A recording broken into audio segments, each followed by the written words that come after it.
Here we go. All right, welcome everyone to, I'm calling it tactical influence, street smart tactical influence, which is, I like the street smart approach because one of the problems I see with hypnosis and NLP and coaching is it's gone down the same path as psychology, which becomes mired in theory, education, and what works in the ivory tower may not work in the real world. So I try to keep this, as I call it, street smart, what works in the real world. So the 5 question that always opens up every great learning session. Number 1 is, how can I learn this? Not whether you can, but how you can. The brain reacts differently to how questions, right? Which you'll see during this call. And again, these aren't just warm-up questions. They're neurological primers, right? They set your brain in a different direction. What can you learn new today? Maybe something you've never learned before, right? Something that changes how you look at the world. One of the most important questions always is, how can I relearn things in a new way? You kind of know things, but then if you're going to learn something a little bit different, how can you do that, right? Got a lot of feedback when I started posting. The yes set is not does not work for sales. I don't care what anybody says, and I'll explain why, because that's still the dogma, going back to the book, Getting to Yes, which is still taught at Harvard Business School, which again, works great in theory, doesn't work in the real world. How can you let go of old thinking to embrace new ideas? Coming from the NLP world back in the early 1980s, I can tell you that was a big problem. People like, this is different, but the ceiling always is are you ready to learn new things? Let go of old thinking and embrace new things. Right? If we see one thing in the world today, it's the fight between forward-thinking people and backward-thinking people. And as always, I always throw in, how can I have fun today? Because all the research also says your brain learns faster and you retain more when you're having fun, right? Every good director in film, but especially in theater, tries to stress to the actors on stage, have some fun with this, right? Because stress shuts you down, right? So what if every person who said no to you was already saying yes, but it's to something you never offered them, right?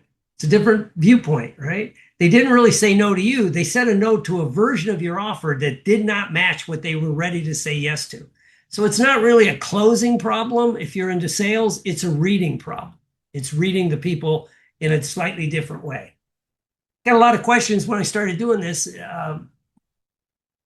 Is if the FBI, CIA, kind of DIA or Department of Defense type people are trained in this, in behavioral influence, why don't more of them teach it? Great question. When I got that, I'm like, great question, right? Number 1, I would say, is authority is their influence tool. When you have more firepower at your disposal, a gun on your hip, snipers trained on the building, you're in a different negotiating position, right? And of course, FBI, CIA, all these types, they never really had a quota, right? They didn't have to compete with 17 other negotiators to get the gig, right? So it's not quite the same, right? And one that I didn't mention is also, it's so easy if you come out of that world, as someone on the call can admit to, you come out high military, CIA, FBI, one of those agencies. Okay, you could start this kind of thing and develop a new business, or you could do what you've always done you could become director of security at some, Fortune 500 company making great money, right? You could become a contractor for the Department of Defense. You can do all kinds of stuff, right? But 2 people I highly respect and admire is Chris Voss and Chase Hughes. They did the transition, right? They went from that world, of intelligence gathering, information gathering, interrogation, into the business world. But it's a lot easier to close certain things when you have the authority factor, right? And so that's what we'll be working on today. But every person in every room is being driven by one of these, right? This is a little bit different. A couple people reached out. Well, I've done NLP for this many years. I know this. Well, you don't know what you don't know until you're exposed to what you don't know, right? And and this does not come from the world of NLP, right? Including the top levels world of NLP. But this is everybody's driven by one of these, right? And this is including you. And if you don't want to think of yourself, think of some of your friends. Think of people you work with. Think of people you know. Number one is people that are driven by significance. They want to be significant, right? And it's really not being significant, it's appearing significant, And so people that are driven by significance, that's, I hate to sound this way, but of course I wear an Apple Watch, but the guy that has to let you know he's wearing a Rolex, right? I'm significant. I'm impotent. I do this, right? I was talking to somebody, well, I never fly coach, right? I'm like, well, that's interesting, So anyway, are you driven by significance? There's nothing wrong with that. They'll say things like, I've been researching this for months. I know more about this topic than most people have. I've forgotten more about this topic than most people ever know. I mean, it's kind of, and we all have this a little bit. It's kind of like for all of us in NLP, it's a little bit like visual, auditory, kinesthetic, right? When I first started teaching this, people say, I'm a visual, I'm an auditory. No, you're all of them. It could depend. So we have all of these running in our program. It's these, Chase Hughes calls them social needs. I'd call them psychological needs, social psychological needs, because we are social animals. So we have significance. Then we have people that are, I'll drop down to power, right? Let me move myself here, right? Power. They want to feel like they're in control of things. They want to feel strong, power, strong, right? Here in the States, I know everybody's seen this where you see the guy driving the pickup truck that's like jacked up out of this, where you need a ladder to get up there, and it's got the big wheels and all that shit. And then, but you glance at it, it's never been off-road. The damn rims are $2,000 a rim. You're not taking that mud in, right? But it's appearing strong. I always tease, it's the guy that's wearing the too small Captain America t-shirt, right? To appear strong, to be the people that wear, MMA gear, mixed martial arts combat gear. When you look at them, you go, I don't think you do mixed martial arts combat gear, right? And I say that with some hypocrisy because I have boatloads of that stuff. But anyway, so it's the appearance of it. It's not really being it, right? So you have the power people. Then you have people that want acceptance, right? They just want to be part of a group, right? And there's nothing wrong with that. We all want some acceptance, right? But you'll always think no one around you understands you, right? And so we want to, this is the kind of person you want to reassure that they're accepted here, right? Then we have people, and these two kind of go together, like significance and power sometimes align, but acceptance and approval. People that want approval. We all want approval to a certain extent, right? Unless you're a true sociopath or a psychopath, you want some approval, right? And you're always worried about doing the right thing, right? And those kind of people want to be shown step by step. Here's how you know it's right, right? But one way to point out to people, you notice people that are totally approval driven. I always use the example of when I had my clinical office really going, the clients sitting kind of off to one side of where I am in a recliner. On each side is a little table with Kleenex. And I had Kleenex by the door. There was Kleenex in the waiting room. And somebody be in the office, they start crying. People have an ab reaction, they start crying. No big deal. But they'll look at you and go, is it okay if I use a Kleenex? And I would go, ew, I don't want it back. Take it, right? But I mean, it's an obvious ask. Most people wouldn't ask. It's a given. It's there to be used. But if, people that seek approval at all levels, right? People that are into acceptance and approval, they're the group members. They make great group members, right? And again, there's no judgment, but how important is it to you? Then we have the intelligence type, you know.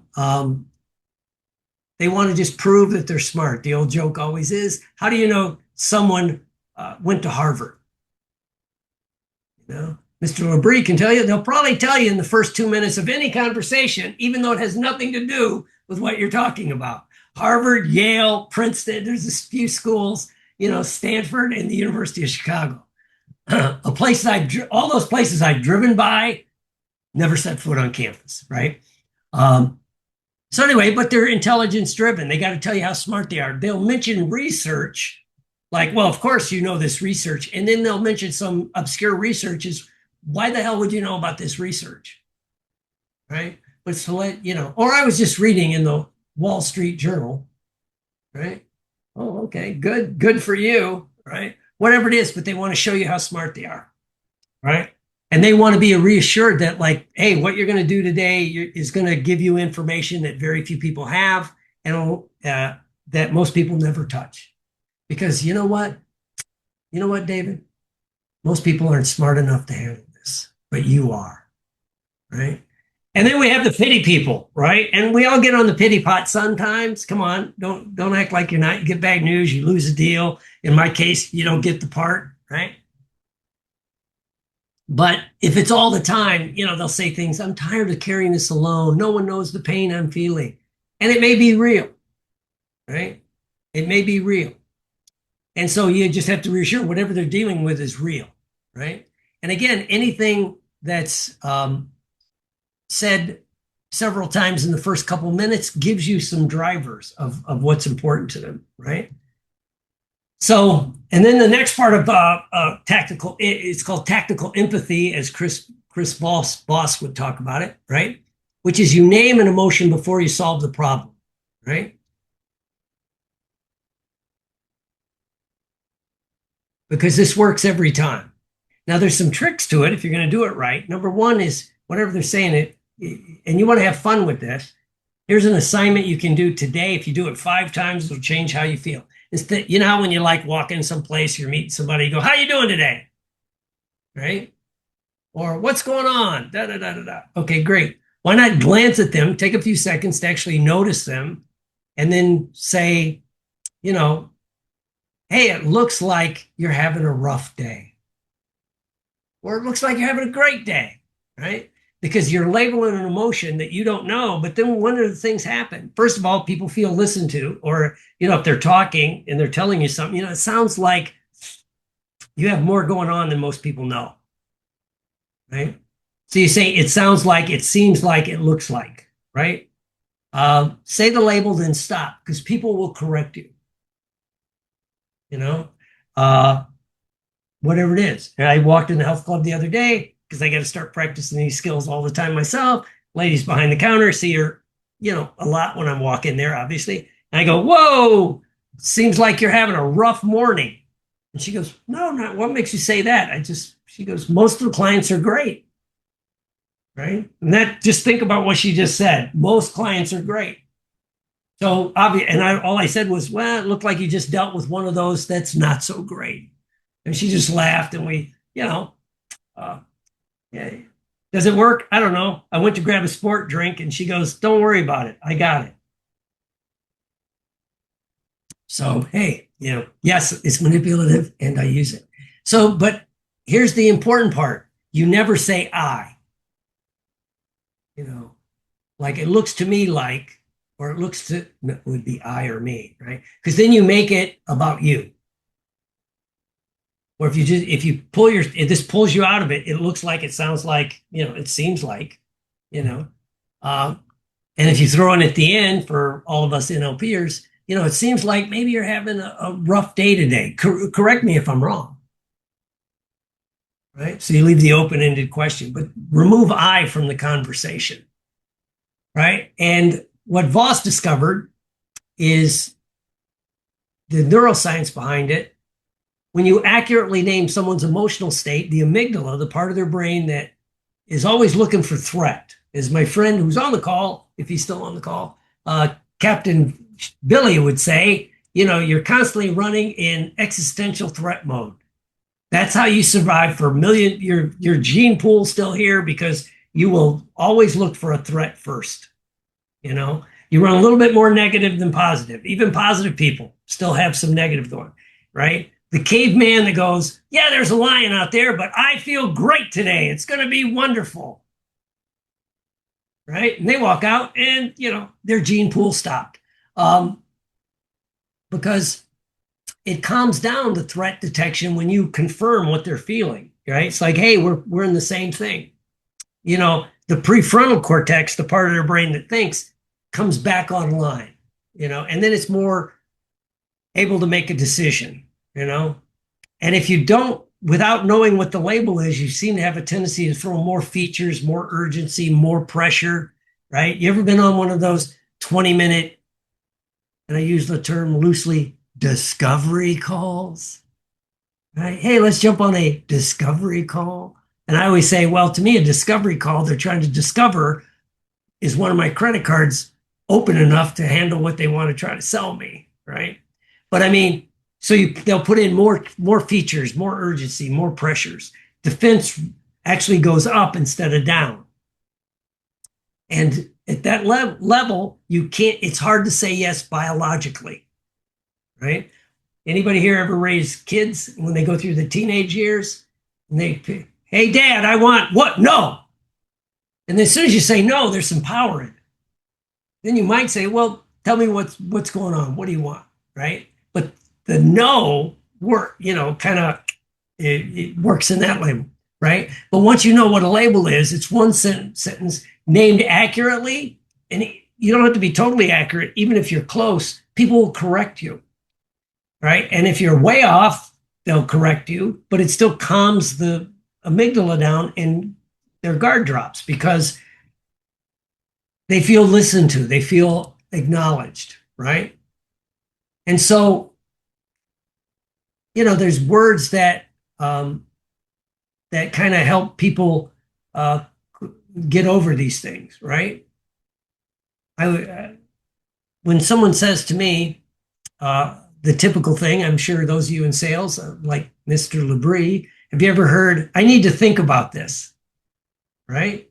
What do they really say, right? And I forget where I learned it, but there's a great way. I always say, you've already decided, haven't you? At that point, and if I'm trying to get you, when I was doing more coaching, I'd rather you just say no now. I don't want to bother you again. And if you've already made your mind, yeah, I'm not going to do it. Okay, fine. Thank you. And whenever I said that, they say, how do you know that? And it kind of opens up different things, right? Rather than just trying to re-explain, go for better bonuses, more features, more power, more focus, right? You just ask different questions. One of my favorite sayings is when someone says, let's say, if I was trying to sell something and I go, Bruce, this is the price, right? And I give the price. If he stops, looks at me and goes, how am I supposed to do that? Right? It flips everything because then I have to go in and justify what I just asked for, right? So when you do it, it makes them help you solve your problem, right? It helps you. They have to go into problem solving mode, right? Or the worst they could say, I just told this story about, I was thinking about buying a car. And so I was talking to one person. I said, I just need like the out the door price. That's it. Just give me the out the door price with the mandatory, whatever it is, the fees that is absolutely mandatory. Well, one of the places I talked to went, we can't do that. And I'm like, well, how am I supposed to figure out if I even want to come in there if you won't even give me a rough estimate of an out the door price? And the person one of them actually said, that's not my problem. I went, well, I don't think I'm going to come into that dealership, right? So it turns the problem over, right? They have to, if you say that to someone, it makes them think through the solution, right? It preserves rapport. You're not attacking, you're not defending, you're generally asking, how am I supposed to do that, right? And it makes that person, it helps you solve the problem, right? In fact, I did this on a call with someone who remained nameless, but I was having an issue with some property. And whatever he said, I said a couple times, how am I supposed to do that? And guess what? He told me. It's like, well, you do this, and then you do this, and then you do this. Plus, two, if someone asks you that and you have the answers, you're more than happy to go, okay, here's this, here's that, right? And it makes them move themselves, right? It makes them move toward whatever the solution is. And sometimes that becomes the close in and of itself. And when I said a few times out there that the yes set is dead, right? And the reason is, I have to ask you, have you ever had someone that starts doing, and I taught the yes set for a while too. It's like you say yes just to shut the person up. There's no commitment with the yes. Wouldn't you agree this is a good idea? Yeah, it's a good idea. Wouldn't you do? And it goes down the yes set, and then it goes, so you want to sign up? And if it just, every yes could become will raise more resistance, right? Because the brain experiences yes as exposure, right? But if you give them, so rather than say, hey, Rocky Top, is now a good time to talk, or is now a bad time to talk, right? And so if you ask a way that they could say no, if they say yes, it's a bad time to talk, great. Then, they may give you a better time to talk, right? One of my favorite questions, and I've started to do this to people when they reach out about maybe taking a class, or which is all I do anymore. I don't do too much coaching. I write back if I haven't heard from them. Hey, hey, David, have you given up on solving this problem we talked about? Right? That's the whole email. That's it. That's it. If they have, fine. Right? And they'll usually come back, no, I'm working on this. The no is commitment coming out of their own mouth, right? And would it be ridiculous for me to ask you this? And then most people say, no, what? Right? Would it be ridiculous for you to take, somebody did this, pitching me a coaching call, which I usually hate. But the way they said it, I don't know who trained them. Would it be ridiculous, Will, for you to take 10, 20 minutes to talk to me? I go, no, it wouldn't be. Right? So then we set a time, we talked, right?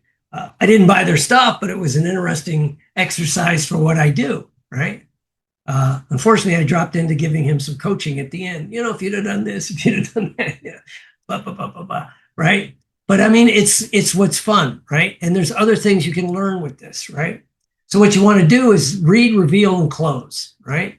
And, number one is you read, you identify the social need, whether it's strength, power, intelligence, approval, pity, acceptance, whatever it is, right?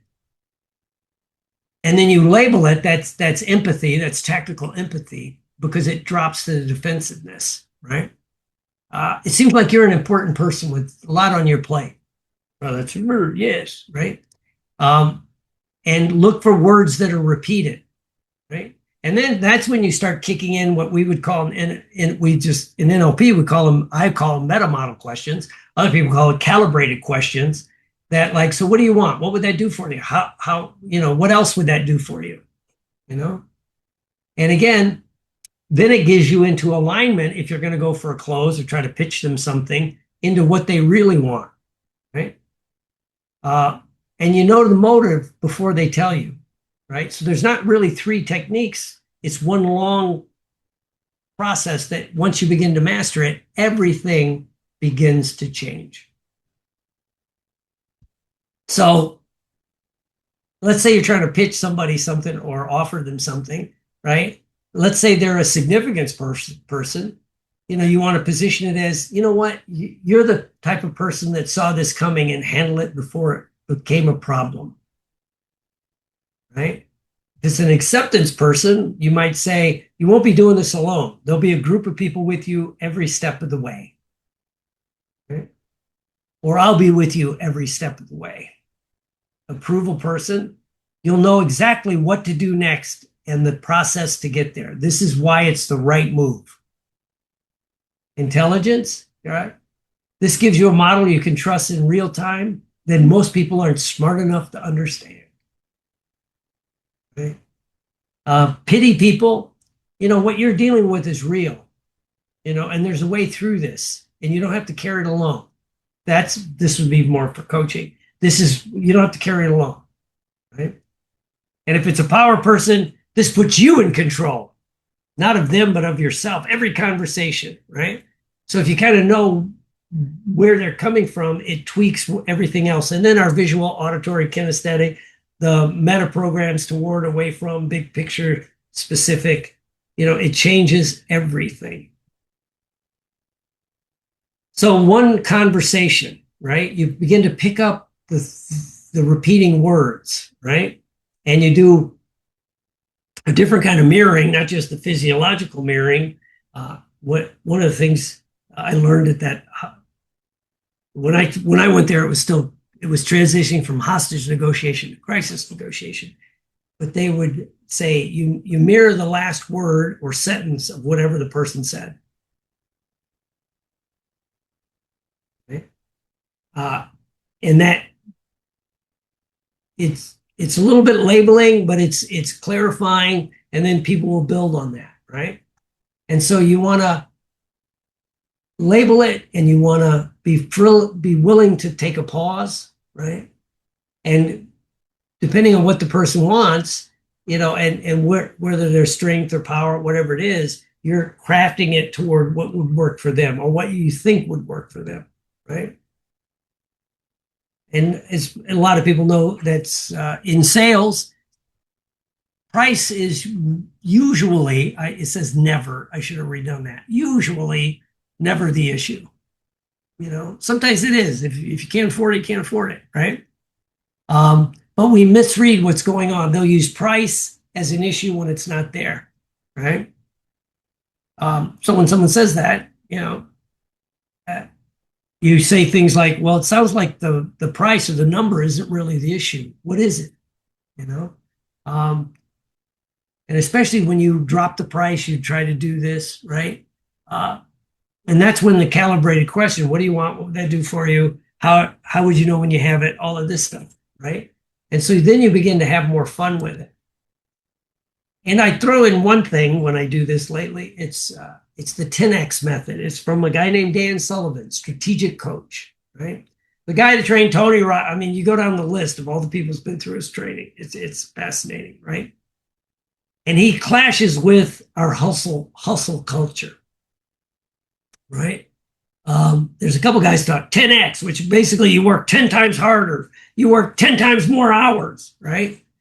Do the uber wealthy and successful people work 10 times harder than everyone else? Right? Or do they work 10 times smarter than everyone else? There's a difference, right? And again, the 2X grind, you're just going to do what you're doing, but more of it, right? Well, if what you're doing worked, you could just do a little bit more and make more money, right? But you hit that point where there's only so many hours in a day. There's only so much you can do, right?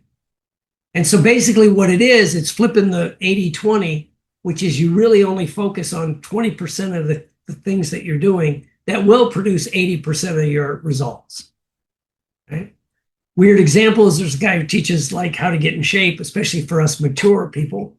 And he points out like, you don't just need, spending an hour in the gym is ridiculous when you can get the same results in 20 or 25 minutes, right? If you focus on the 20% of the exercise that actually works. Does that make sense to everybody? And it's like, and he breaks it down and it works, right? And you could do this when you start reading people faster. and making the changes. And one of my favorite sayings from Mr. Sullivan, and I read it in a book he co-wrote, 10x is easier than 2x is the name of the book.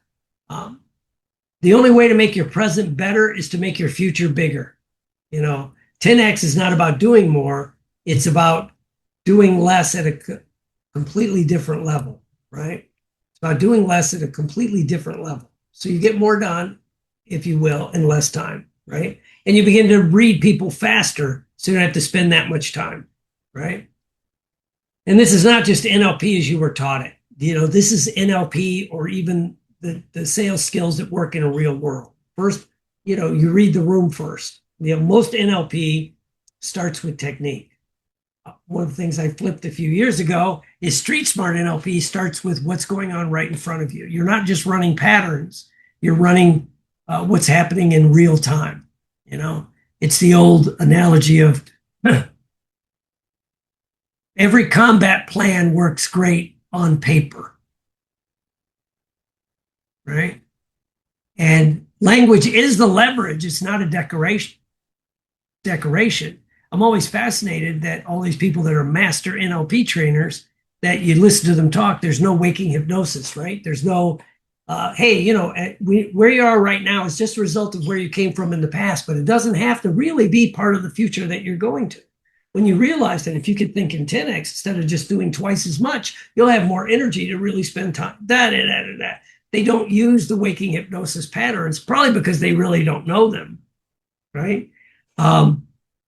And so you use language with the waking hypnosis, the magic words, personal trance words, the stuff that we're known for in the NFNLP world. And basically stressing to yourself and other people, manipulation is not influence. Influence is not manipulation. It creates alignment. Because when you get someone to say yes, because they want to say yes, that's street smart NLP, right? So what you're going for is a little trick is you never want to hear someone say, you're right. You want them to say, that's right. It's a different thing in your mind, right? Right? When you say you're right, well, okay, you're right, but is that right for me? Right? So you could be right, but I have no desire to do it. But if you say that's right, it shifts, what's going on. And you learn structure so you can begin to abandon it.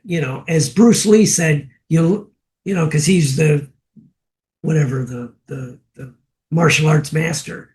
But everybody forgets he was super trained in Kung Fu and traditional karate, right? But he would say you learn it so you can abandon it, if that makes any sense, right? Or as they say, when the pressure's on, everything goes out the window, right? You can't remember the script to run, but if it becomes subconscious, it happens in real time, right? And I still stress this. Getting results in a seminar room is not the same as getting results in the real world. I heard someone say, I don't know if it's true, I try to preface it, that Milton Erickson, toward the end of his life, said he didn't know how effective he really was because people waited 6 months to talk to him. And then he preferred to do it in a big room, in front of people, right? So that's different, when I hear these gurus in NLP, especially, or coaching, even hypnosis, give all this wonderful information, I'm always saying, can you do that with somebody who doesn't give a shit who you are? Never heard of you before in your life, right? Can you help them stop smoking, lose weight, whatever it is? If you're in this big seminar with 100 people in the room, and I see this especially at the elite levels of NLP, hypnosis, and coaching, it's like the results happen at a different level. But can you do it in real time with real people, right? And so what I'll be offering is a system. It's going to be over 5 days, hour to hour and a half a day, 5 consecutive days, because that seems to work the best. If I did it a couple hours a week for 5 weeks, get honest, at least 2 of the meetings you're probably going to miss. You'll forget, something else will come up, right? It'll be recorded, of course. And I've broken it down into day 1 is reading the room. Go deep dive into social needs, behavioral clusters. Know the motive before they tell you.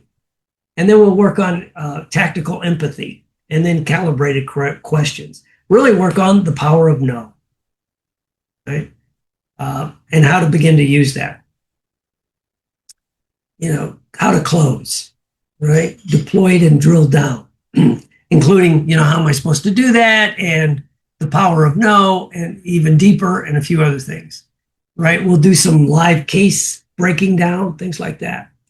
And then we'll close with the gap and the fix. Knowing is not enough. The paradox of knowledge. Sometimes knowing things stops you from doing things, right? Use the example of there was a guy, this goes back to the early 80s, might even been the late 70s. There was a SEAL team, and its whole job was to test the vulnerabilities of military bases, right? That was his job. His name was Matenko, and he would break into military bases, right? Great, right? And then he could reveal the weaknesses. Well, they were breaking into one base, a Navy base, and some sailor, brand new, an E1 or an E2, basically got to jump on 2 SEALs, locked one in a closet, tied another one up, right? And embarrassed them. And his actual statement was, "Oh, I didn't know they were SEALs."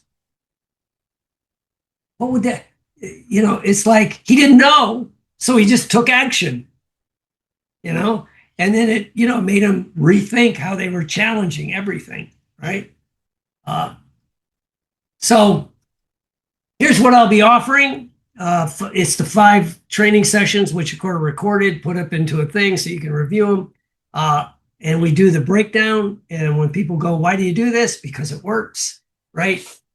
So the total value would be about, if I broke it down this way, would be this. This is I'm going to offer it for $9.95. But wait, there's more.